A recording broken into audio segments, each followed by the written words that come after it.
Hey everybody, Mike here from the Focused Garage, and in today's video I want to take just a few minutes of your time and talk to you about the head gasket issue with the Focus RS.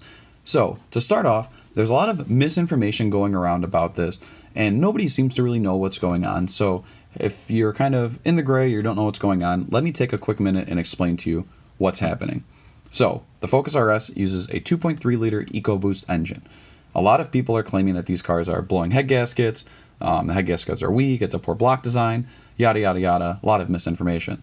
So what has essentially happened through what Ford is claiming is that Mustang EcoBoost head gaskets, which uses a 2.3 liter EcoBoost engine, were put on a certain number of Focus RS. They haven't disclosed what amount of cars are officially wrong. I don't know if they actually do know or they just don't want to say, but the 2.3 in the Ford Focus RS is a different 2.3 than what is in the Mustang EcoBoost. There are some differences with the cylinder head design as well as the block design, which make it to where you can't use one head gasket on the other car without some issues arising. So what's happening when they put the wrong head gasket on the Focus RS is you're having weak spots in the gasket where coolant can enter your cylinders. And if you know anything about engines or internal combustion engines, coolant is a water-based substance and it doesn't combust. So if you have coolant in your cylinders, obviously the car's going to misfire, it's going to run like crap, and if you have enough coolant in the car, or enough coolant in your engine, it's going to hydrolock, and it's not going to run. So if you have like a $35,000 to $45,000 hatchback, you're not going to be very happy if it's a performance car and you can't drive it in a performance manner anymore. So, you know, a lot of people are mad, a lot of people are scared, and a lot of people don't know what's going to happen. Ford has really stepped up to the plate here with how they're going to be addressing this. Essentially, what they have done is they've announced a field service announcement. And what this basically is you can go to Ford's website right now and plug in your VIN number if you have a Focus RS.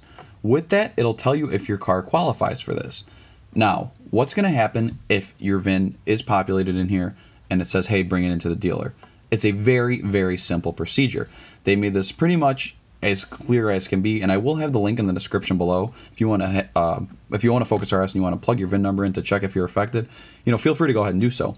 But essentially, what's going to happen is you will bring your car into the dealer.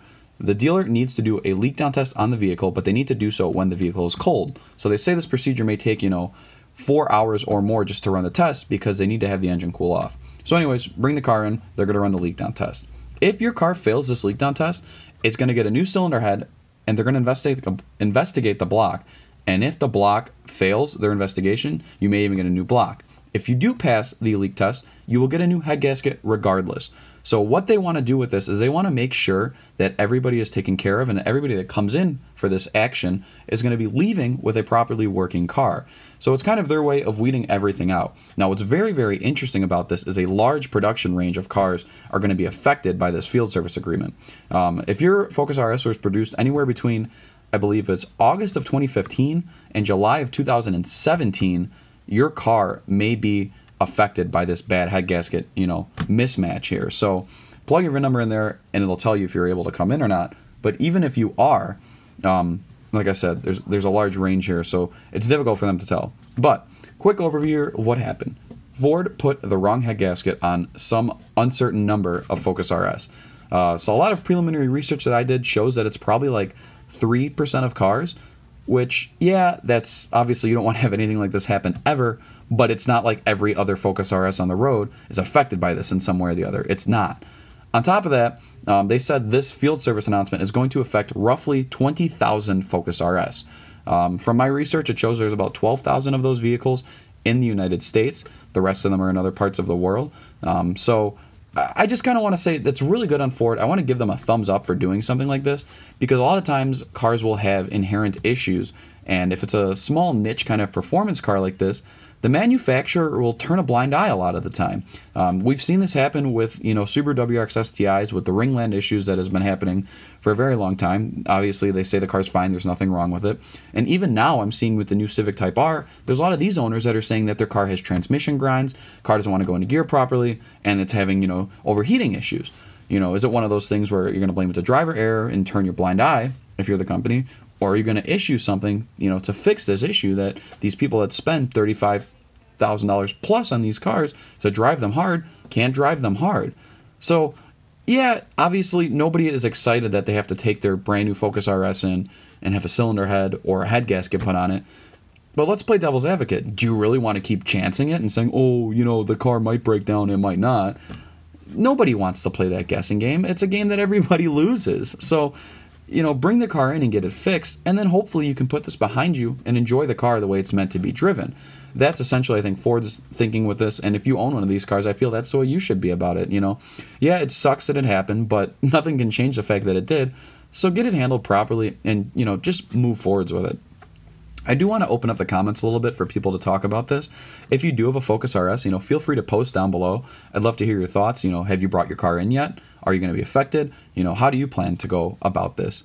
And even if you don't own a Focus RS, let us know what you think about this. It's not very often that we see small field service announcements being made for vehicles of something like this. Usually you'll see like a huge, class recall where, it's millions of cars affected, and it's something small where it's like a seatbelt or what have you. But, to put the wrong head gasket on a car is something that you don't hear very often. So it's definitely a conversation point within a lot of automotive communities. I'm going to have some links in the comments down below. One of them is going to be where you can check your Focus RS to see if you are affected by this problem. The rest are going to be a couple different technical documents, as well as a link to the Focus RS forum, where it could be a lot more information about this.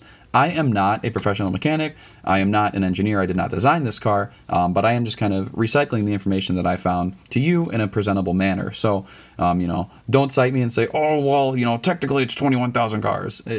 I'm estimating here, it's close. But definitely, if you do have any questions, let us know down below. We love to communicate with you guys and everything like that. But yeah, other than that, that's going to do it. The quick takeaway here is that Ford is doing something about this. Bring the car in. If you fail the leak test, you get a new head. If you don't fail the leak test, you get a new head gasket. Simple as that. You're affected. They're going to take care of you. End of story. That's going to pretty much cover it. This is Mike from the Focus Garage, and I'll catch you guys in the next one.